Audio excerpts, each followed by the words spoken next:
Mr. Nichols, I'm deeply concerned that the Western Hemisphere is being overwhelmed by anti-Americanism, and that countries across the region are aligning themselves with our adversaries and our enemies.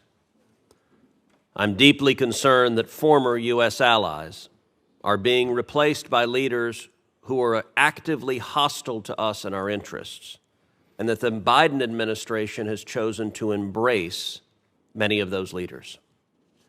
President Biden warmly hosted Lula da Silva at the White House and called him a close friend. Lula is an anti-American Chavista who embraces the Chinese Communist Party, Vladimir Putin, and the Iranian regime. I'll note that President Biden has not extended the same courtesy to Israeli Prime Minister Benjamin Netanyahu, and indeed the Biden White House has made clear that Israel's Prime Minister is not welcome in the Biden White House. Now, one of the very insidious ways that our adversaries and our enemies have infiltrated the region is through corruption. China, Russia, and Iran all exploit endemic corruption, including and especially corruption driven by left-wing movements to advance their geopolitical agendas. Congress, and specifically this committee, has recognized the importance of combating such corruption and have given you powerful tools, in particular under Section 7031C, sanction authorities. The Biden administration has used these sanctions repeatedly across the Western Hemisphere, but not, I'm dismayed to say, not against the left-wing anti-American communists who are aligning with Russia and China and Iran. Quite the opposite. Again, the Biden administration has looked the other way at malign behavior from such actors. I want to ask you why that is, and I want to start in particular with Argentina. In Argentina, the federal judiciary found Cristina Fernandez, Argentina's former president and current vice president, guilty of overseeing and profiting from fraudulently issued government contracts to her associates for public works. According to the public record, the amounts we're talking about reach $1 billion. She was sentenced to 6 years in prison and given a lifetime ban on holding public office.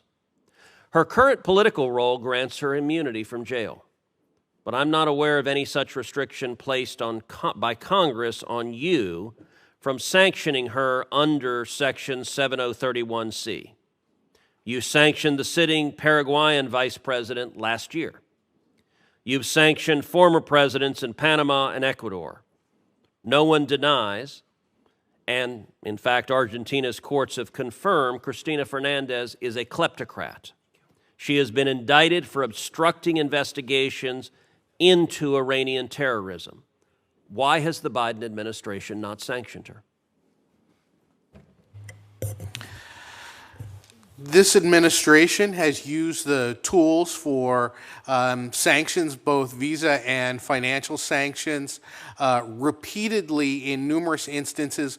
You talk about sanctioning left-wing leaders. Certainly Nicaragua comes to mind. We've placed sanctions on scores and scores of officials from Mr. Nicaragua. Nichols, my question concerned Argentina. Why have you not sanctioned Fernandez? So the United States does not discuss pending sanctions actions, so I would not be able to discuss what we will or will not do with regard to Well, you're refusing any to answer that, and I have to say this isn't changing. A year ago, I wrote Secretary Blinken about exactly this issue, sanctioning Cristina Fernandez under Section 7031C, and the State Department wrote back, and I'll quote what State said a year ago. Quote, President Biden and Secretary Blinken have made it a priority to fight corruption globally using all legal authorities available to them. That was nonsense then, and it's nonsense now. A year later, it is undisputed that she's a kleptocrat. Why is the Biden State Department giving her a pass? We evaluate every case on its merits. We don't discuss specific cases before we take action. We have robust anti-corruption programs. Does the state have an obligation to comply with Congress's oversight? I'm asking you why you're not following the law, and your answer is we don't answer that question. Our answer is we don't publicly discuss pending sanctions actions. Well, it's not pending. It's been sitting there for a long time. All right, let's shift to another example, Brazil. Bolsonaro, a pro-American leader, was replaced, to the Biden administration's cheering, with an anti-American radical Lula. And there is corruption likewise in the Lula government. In February, Lula allowed 2 of Iran's most advanced warships to dock in the port of Rio de Janeiro.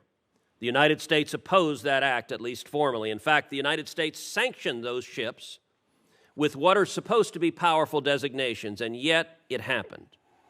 I believe the Lula government's corruption played a significant role in their decision to ignore the Biden administration and allow the docking. Do you agree with that assessment?